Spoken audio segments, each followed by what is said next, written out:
제가 신학교 다니던 시절 이야기입니다. 아주 오래전 이야기인데요. 그 오래전에 한 연극을 보려고 나간 적이 있었습니다. 제가 보았던 연극은 고도를 기다리며 라고 하는 연극이었습니다.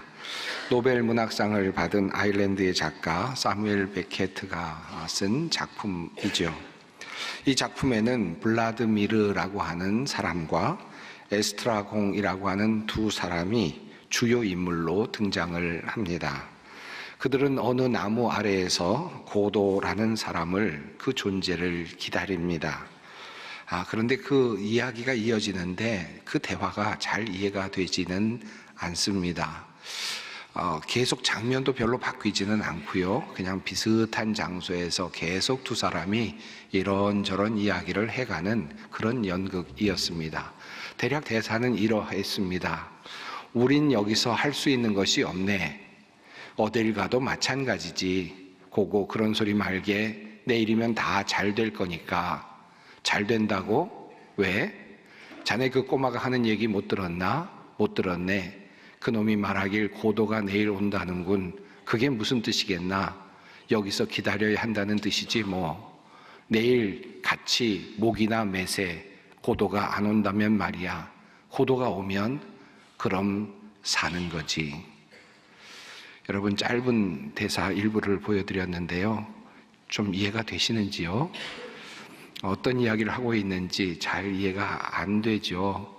갑자기 왜 목을 매자고 하는 것인지, 또 어떻게 산다는 것인지, 왜 이야기가 이렇게 이어지는지 잘 이해가 되지 않는 그런 대사입니다. 이런 대사가 2시간여 동안 계속해서 이어집니다.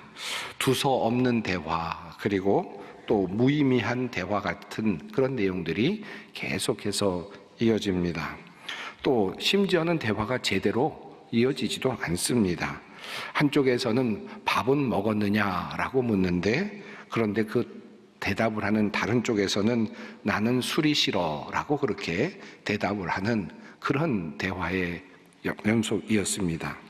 고도가 누구인지, 고도가 어떻게 생겼는지, 고도가 오면 무엇을 하겠다는 것인지, 심지어는 고도가 실존하고는 있는 것인지, 아니면 고도가 현재 다가오고는 있는 것인지, 모든 것이 불명확한 상태에서 끊임없이 고도에 대한 이야기를 하고 있는 그런 연극입니다.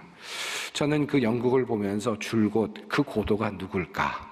고도가 누굴까를 생각하면서 몰두하며 그 연극을 보았던 기억이 있습니다. 그런데 끝까지 답이 주어지지 않았고 어떤 결론에도 이를 수가 없었습니다. 심지어는 어떤 일도 일어나지 않은 채로 그렇게 대화가 이어지다가 그냥 허무하게 연극이 막을 내렸습니다. 한편으로 본다면 정말 지루하고 허무한 그런 연극이었습니다. 서로 실망한 표정을 억누르고 감춘 채로, 그래도 노벨상을 받았다는 작품이니까 뭔가 느꼈다는 듯이 뭔가 표정을 좀 관리하면서 그렇게 바깥으로 나오고 있었던 차에 어떤 한 젊은 친구가 이렇게 외치는 소리가 들렸습니다. 와, 설교보다 더 지루한 것이 여기 있었네. 신학생인 저는 뜨끔했고요. 그리고 또 한편으로는 가장 적절하게 표현했다라는 생각도 들기도 하고, 여러 가지 만감이 교차했던 그의 평가가 지금도 또렷하게 기억이 납니다. 오늘 설교도 지루할 수 있을 겁니다. 그런데 그래도 고도를 기다리며 연극보다는 괜찮을 것 같으니까 그러니까 좀 참고 설교를 들어주시면 좋겠습니다. 이 작품이 1953년에 초연되었습니다. 그런데 이 초연이 있은 후에 고도가 무엇일까에 대한 많은 이야기들이, 또 많은 견해들이 등장을 했다고 합니다. 고도라는 그 표현이 영어 단어로는 G-O-D-O-T 이렇게 되어 있기 때문에 아마도 앞에 있는 G-O-D, 그러니까 하나님을 의미하는 것 아니냐, 신을 의미하는 것 아니겠느냐라는 해석도 있었다고 하고요. 또 어떤 이들은 자유다라고 그렇게 말을 하는 사람들도 있었다고 합니다. 그러나 실제로는 어느 누구도 그 고도가 무엇인지에 대해서 말을 하지는 않았습니다. 작가조차도 그것이 무엇인지 분명하게 밝히지 않았다고 합니다. 고도를 기다리며라고 하는 이 연극은 우리가 무언가 마냥 기다리고 있다라는 사실을 우리에게 확실하게 알려주고 있는 그런 연극이 아닐까 생각을 합니다. 무엇을 기다리는지는 잘 모르겠는데, 어떤 것을 기다리고 있는지는 잘 모르는데 뭔가를 계속 기다리고 있는 우리들, 바로 그 우리들의 모습을 우리에게 상징적으로 보여주는 듯 보입니다. 밥은 먹었느냐라고 하는 질문에 대하여 나는 술이 싫어라고 말하는 그 대화 속에서 그들은 그저 각자 생각에 몰입하면서 마치 대화를 하는 것 같지만 대화도 이루어지지 않는데도 불구하고 각자 그저 자기가 원하는 무엇인가를 기다리고 있는 듯한 그런 이야기가 그 연극의 주된 흐름이 아닐까 하는 생각이 들었습니다. 사랑하는 성도 여러분, 과연 우리는 그러면 무엇을 기다리고 있습니까? 우리가 기다리고 있는 것은 과연 무엇일까요? 자녀의 대학 합격 소식을 기다릴 수도 있겠고, 또 사업에 성공하는 그런 성공을 기다릴 수도 있겠고, 또 뭐 결혼을 기다릴 수도 있겠고, 다양한 것들을 기다릴 수도 있겠죠. 그러나 정말 그것이 우리가 기다리고 있는 것인가? 라고 하는 것을 다시 한번 짚어볼 필요는 있겠습니다. 라틴어 단어 중에 미래를 나타내는 단어가 크게 보면 두 개의 단어가 있다고 합니다. 하나는 futurum이라고 하는 단어입니다. 이 단어에서 영어인 future라고 하는 단어가 파생이 되었다고 합니다. 이 futurum은 한마디로 표현하면 이어지는 미래를 의미합니다. 자, 어제가 오늘로 이어지고 오늘이 내일로 이어지지요. 이렇게 이어지고 있는 미래입니다. 사실 그런데 이 미래는 변화가 별로 없습니다. 예측이 가능한 그런 미래, 그런 미래를 futurum이라고 이렇게 표현을 한다는 것입니다. 예를 들면 내일 뭐 하죠? 내일 아침에 일어나면 양치질을 하겠죠. 그리고 또 음식을 먹겠죠.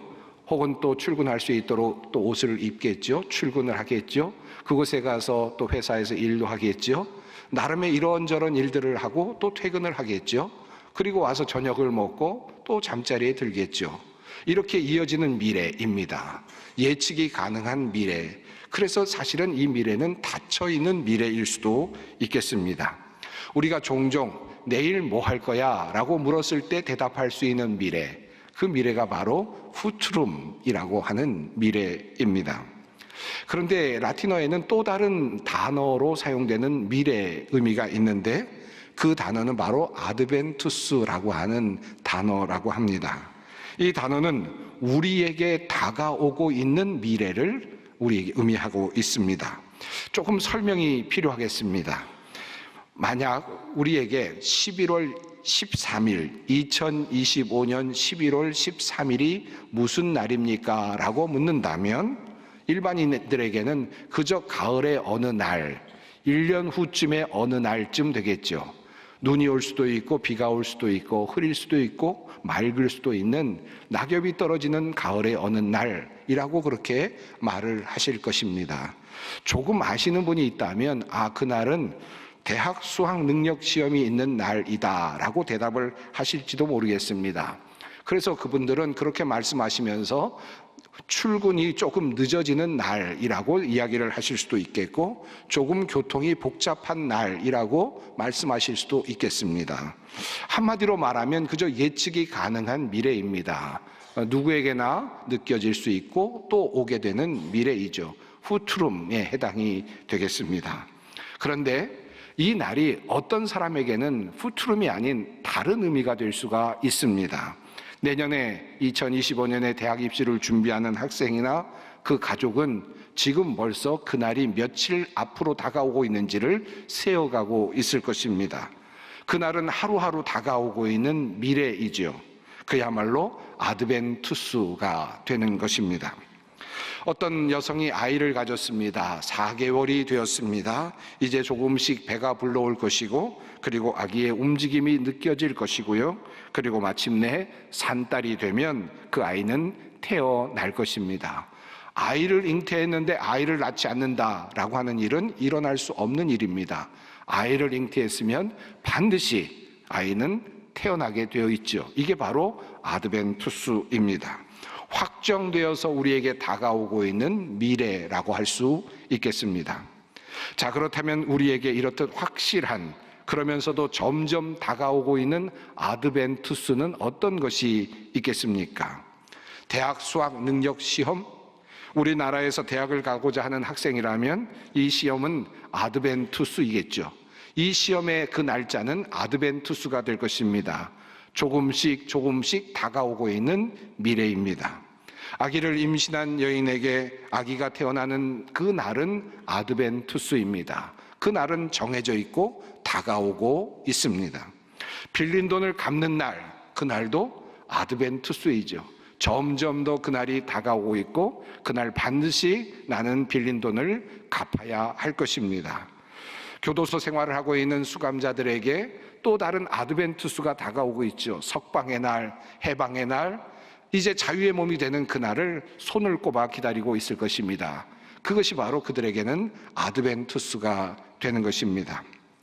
그러나 확실히 올지 안 올지 모르는 미래들도 있습니다. 대부분은 오지만 오지 않을 수 있는, 나에게는 오지 않을 수 있는 미래가 있을 수 있습니다. 젊은 여성과 남성들에게 내가 결혼하는 날 있을 수도 있지만, 대부분 사람들은 결혼하는 날이 있겠지만 평생 동안 그 결혼하는 날이 오지 않을 수도 있겠죠. 암에서 완치되어 해방되는 그날, 모든 암을 앓고 있는 모든 사람들이 바라고 있는 그 날이지만 어떤 사람에게는 그날이 올 수도 있지만 어떤 사람에게 그날은 오지 않을 수도 있겠습니다. 아기를 임신하게 되는 날도 어떤 사람에게는 가능하지만 어떤 사람에게는 불가능할 것입니다. 이런 것들은 오고는 있지만 또 올 수도 있지만 오지 않을 수도 있는 우리의 미래일 것입니다. 자, 그렇다면 우리 모두에게 오고 있는 미래가 있다면, 우리 모든 인류에게 다가오고 있는, 나를 포함해서 어느 누구도 예외 없이 다가오고 있는 확정된 미래, 아드벤투스가 있다면 그것은 무엇이겠습니까? 그것은 아버지의 죽음, 어머니의 죽음, 그리고 나의 죽음, 바로 그것이죠. 이것은 정해져 있고 오고 있고 확실합니다. 이것이 다가오고 있고 그것은 우리의 아드벤투스, 미래입니다. 이것이 우리의 확정된 미래이고 시시각각 다가오고 있는 미래라면 과연 우리는 그런 상황 속에서 무엇을 기다리고 있을까? 거절할 수 없는 우리의 미래, 죽음이라고 하는 우리의 미래, 이 아드벤투스를 앞에 두고 우리는 무엇을 기다리고 있습니까? 그냥 죽음을 기다리고 있습니까? 우리는 과연 그 죽음을 그대로 맞이할 것을 기다리고 고대하고 있습니까? 확정되어 다가오고 있는 그 죽음에 대하여 우리는 무엇을 할 수 있습니까? 어쩌면 우리가 기다리고 있는 그것은 이 확정되어 다가오고 있는 이 죽음이라고 하는 아드벤투스를 어떻게 물리칠 수 있을까? 어떻게 극복할 수 있을까? 혹시 극복할 수 있지 않을까라고 하는 바로 그 기대, 그것을 가지고 무엇인가를 기다리고 있지 않을까요? 로마서 7장 24절에서 그러므로 바울은 이렇게 고백하지 않습니까? 오호라, 나는 곤고한 사람이로다. 이 사망의 몸에서 누가 나를 건져내랴. 내가 죽어가고 있고 내가 죽는 것이 확정되어 있는 이 상황 속에서 누가 나를 건져낼 것인가? 이것이 우리의 고백이고 우리의 기다림이 아니겠습니까? 한 사형수가 있습니다. 사형일이 언제인지 확정은 안 되었지만, 아니 이미 확정은 되었겠죠. 자기 자신이 모르겠죠. 그날이 하루하루 다가오고 있음을 느낄 것입니다. 그날은 반드시 올 것입니다. 확정된 미래 사형 집행일 아드벤투스는 오고 있죠. 그런데 그가 그 확정된 미래를 예측하고 있으면서 만약에 그가 간절히 기다리고 있는 것이 있다면 무엇일까요? 그것은 바로 다가오고 있는 그 사형 집행의 그 집행이 취소되는 것, 소멸되는 것, 그야말로 석방의 소식, 해방의 소식일 것입니다. 사형수가 기다리고 있는 바로 그 고도는 바로 자유, 해방입니다. 그래서 그런지 고도를 기다리며라는 연극과 관련된 매우 흥미로운 기록이 하나 있습니다. 처음 연극이 발표되고 나서 대부분의 많은 평론가들이 그 연극에 대하여 혹평을 쏟아내었다고 합니다. 그런데 반면에 한 곳에서는 아주 엄청난 열렬한 환영과 찬사를 받았다는 것입니다. 그것이 어디였느냐 하면 캘리포니아에 있는 샌퀸틴 교도소였습니다. 그 교도소에서 이 연극이 상영되었는데 그 연극을 본 죄수들은 그 연극이 끝난 다음에 기립박수를 쳤고 눈물을 흘렸다라고 하는 기록이 있습니다. 횡설수설하는 것 같은, 자기 말만 하는 것 같은 그 대화 속에서 그들은 분명히 기다리고 있는 것이 있었습니다. 그리고 갈구하는 것이 있었습니다. 그 죄수들은, 그들은 그 고도가 분명했습니다. 자유였습니다. 해방이었습니다. 석방이었습니다. 그래서 그 연극을 보면서 그들은 환호했고 눈물을 흘렸다는 것입니다. 이 아기가 온다는 말은 이미 이 아이가 하나님의 계획 안에 들어있다는 것이고 하나님의 계획 안에 잉태되어 있다는 의미입니다. 그리고 마침내 마리아의 몸에 오시게 된 것은 이사야의 예언 후 오랜 후의 이야기입니다마는 하나님은 이미 이사야가 예언을 하던 그때, 아니 그 전에 이미 하나님은 아들을 내어 놓으셨습니다. 그리고 그것은 확정된 미래가 되었습니다. 그러므로 아들은 우리에게 옵니다. 확정된 미래로 다가옵니다. 어두운 곳에서 고통을 받고 있는 이들을 위해, 사망 권세 아래 눌려있는 이들을 위해 한 아기가 온다는 것입니다. 그는 오셔서 고통받는 이들의 통치자가 될 것이며 놀라운 일을 하실 것이며 전능하시며 권좌에 앉으신 분으로 하나님으로 불릴 것이고 평화의 왕이라 불려질 것이라는 것입니다. 이 말씀 중에 기묘자라고 하는 표현이 나옵니다. 이 기묘자라고 번역된 표현을 영어로는 이렇게 번역을 합니다. wonderful이라는 표현으로 사용을 하였습니다. 다시 말하면 놀라운 일을 하실 분이다 라는 것입니다. 아주 환상적인 일을 하실 것이다. 멋진 일을 하실 것이다. 우리를 위하여 멋진 일을 하실 분이 오신다 라고 하는 그런 말씀입니다. 한 아기가 올 것입니다. 자, 그렇다면 이 한 아기가 올 것이라고 하는 이 예언은 어떻게 이루어졌고 또 우리는 그것을 어떻게 알고 있습니까? 한 아기가 올 것이라고 하는 이 이사야의 예언을 그대로 받아서 그것이 이루어졌음을 우리에게 알려주고 있는 매우 중요한 복음서가 있습니다. 바로 누가복음입니다. 이 누가복음은 이사야의 말씀을 여러 가지로 인용하면서 바로 그 예언이 이 땅에서 예수 그리스도 안에서 이루어졌다는 사실을 우리에게 증명하고 증거하고 있습니다. 누가복음은 총 24장으로 되어 있는데 그 장들 중에서 이 2장을, 1장과 2장을 할애해서 하나님의 아들이 이 땅에 오시는, 아기 예수로 오시는 장면을 우리에게 아주 생생하게 중계하듯 우리에게 알려주고 있습니다. 먼저 세례 요한이 나타날 것이라고 하는 예언의 말씀과 더불어서 잉태하게 되는 과정과, 그리고 믿음에 대한 아버지 어머니의 믿음에 관련된 내용과, 그리고 마침내 세례 요한이 태어나서 자라는 과정이 묘사되고, 그리고 하나님의 아들이신 예수님께서 마리아의 몸으로 오시는 과정과, 그리고 천사들의 예언의 말씀과, 그리고 마리아의 믿음과, 그리고 또 예수님의 태어나심과 성장하심에 대한 내용이 아주 자세하게 소개되고 있습니다. 이제 누가복음은 바로 이사야서가 말했던 이 한 아기가 예수 안에서 드러났다라는 사실을 우리에게 말씀하고 있습니다. 그분이 바로 예수 그리스도라는 말씀입니다. 최근 새벽기도의 말씀을 읽으면서 세례 요한이 감옥에서 자신의 제자들을 보내서 예수님께 이렇게 묻는 장면을 함께 읽었습니다. 요한이 그 제자 중 둘을 불러 주께 보내어 이르되 오실 그이가 당신이오니이까 우리가 다른 이를 기다리오리이까. 세례 요한이 이렇게 예수님께 나와서 제자들을 보내서 말했던 이유는 그가 옥에 갇혀 있으면서 그가 기대했던 예수님의 모습과 예수님으로부터 들려오는 사역의 소식이 조금 달랐기 때문이었습니다. 세례 요한은 오실 메시아가 오시면 성령으로 세례를 부으실 것이며 그리고 모든 것들을 나누시는 그런 일을 하실 것이라고 믿었습니다. 한마디로 말하면 심판하실 메시아를 기대했습니다. 알곡을 곡간 안에 들이시고 쭉저기는 꺼지는 불에 던져서 불태우시는 심판의 주가 오실 줄로 그렇게 믿고 있었습니다. 그런데 그런 이야기가 들리지 않자 세례 요한은 실망한 듯 예수님께 오실 그이가 당신이 맞습니까? 라는 질문을 던졌습니다. 이 말씀을 이사야에서의 말씀을 연결해서 표현한다면 이런 뜻으로 풀 수 있습니다. 한 아기가 태어날 것이다 라고 하는 그 예언의 말씀을 믿고 이제 예수님을 믿었는데 예수님이 그 아이가 맞습니까? 라고 하는 질문입니다. 그 오실 메시아 한 아이가 온다라고 하는 그 말씀에 나오는 그 주인공이 당신이 맞습니까? 라고 하는 세례 요한의 질문이기도 합니다. 이 질문에 대하여 예수님께서는 이렇게 대답을 하시죠.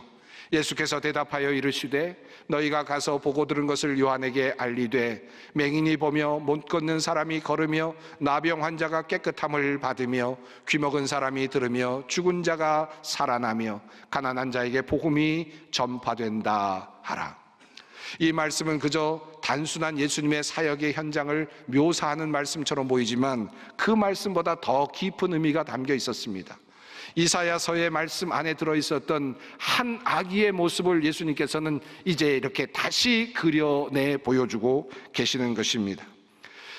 예수님께서는 첫 번째로 나사렛에서 설교 말씀을 하실 때 누가복음에 따르면 이사야서 61장을 인용하셨습니다. 주 여호와의 영이 내게 내리셨으니 이는 여호와께서 내게 기름을 부으사 가난한 자에게 아름다운 소식을 전하게 하려 하심이라. 나를 보내사 마음이 상한 자를 고치시며 포로된 자에게 자유를, 갇힌 자에게 노임을 선포하며. 한 아기가 온다라고 하는 그 말씀의 예언의 말씀의 뜻이 무엇인가? 성령을 받으신 그 주님께서 가난한 자에게 복음을 전파하시고 마음이 상한 자를 고치시며 포로된 자에게 자유를 선포하신다라고 하는 말씀입니다. 그 아기는 그런 일을 할 것이다 라는 말씀입니다. 이사야서 29장 역시 이렇게 예언합니다. 그날에 못 듣는 사람이 책의 말을 들을 것이며 어둡고 캄캄한 데에서 맹인의 눈이 볼 것이며, 또 이사야서 29장은 이렇게 말씀합니다. 가난한 자가 이스라엘의 거룩하신 이로 말미암아 즐거워하리니. 또 이사야서 35장은 이렇게 선언합니다. 그때에 맹인의 눈이 밝을 것이며 못 듣는 사람의 귀가 열릴 것이며 그때에 저는 자는 사슴같이 뛸 것이며 말 못하는 자의 혀는 노래하리니. 또한 이사야서 26장 19절은 예언합니다. 주의 죽은 자들은 살아나고 그들의 시체들은 일어나리이다. 티끌에 누운 자들아 너희는 깨어 노래하라. 아들이 온다, 아드벤투스 예언하였던 이사야의 그 아들의 예언은 바로 이런 말씀의 모습 속에 드러나고 있습니다. 죽은 자를 살리고 맹인의 눈이 보이도록 밝히 열어주시고 귀를 열어주시고 저는 자를 걷게 하시는 주님, 그 아들의 오심입니다. 주님께서는 그래서 세례 요한에게 이렇게 말씀하신 겁니다. 맹인이 보며 걷는 사람이 걸으며 나병 환자가 깨끗함을 받으며 귀먹은 사람이 들으며 죽은 자가 살아나며 가난한 자에게 복음이 전파된다 하라.